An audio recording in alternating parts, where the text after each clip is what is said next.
સુરતમાં સ્થાનિક પોલીસને અંધારામાં રાખીને સ્ટેટ મોનિટરિંગ સેલે વધુ એકવાર દારૂના મસમોટા અડ્ડાનો પર્દાફાશ કર્યો છે. પુણા વિસ્તારમાં ઝૂંપડામાં ચાલતા મિની બાર પર એસએમસીએ દરોડા પાડી નશો કરવા આવેલા 14 શખ્સોને ઝડપી પાડ્યા હતા, જ્યારે 30 લોકો ત્યાંથી ફરાર થઈ ગયા હતા.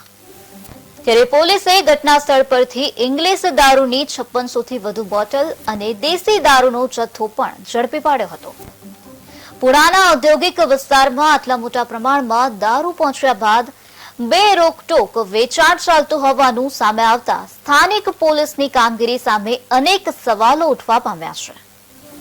ઇંગ્લિશ સાથે દેશી દારૂ પણ મળી આવ્યો હોવાની માહિતી સામે આવી છે. ત્યારે મળતી માહિતી પ્રમાણે સુરતના પુણા ગામ વિસ્તારમાં આવેલા ભાગ્યોદય ઇન્ડસ્ટ્રીયલ એરિયામાં ઓર્ચિડ ટાવરની પાછળ સ્ટેટ મોનિટરિંગ સેલના દરોડા પાડવામાં આવ્યા હતા. દરોડા દરમિયાન પોલીસે વિદેશી 5646 દારૂની બોટલો જપ્ત કરી હતી. આ સાથે જ 180 લીટર દેશી દારૂનું મુદ્દામાલ પણ જપ્ત કરવામાં આવ્યું હતું. વિદેશી દારૂની કિંમત 9,49,476 રૂપિયા હોવાનું સામે આવ્યું છે, જ્યારે 36,000નો દેશી દારૂ હતો. પોલીસે અત્યાર સુધીમાં કુલ 9,85,000 દેશી અને વિદેશી દારૂનો જથ્થો જપ્ત કર્યો છે.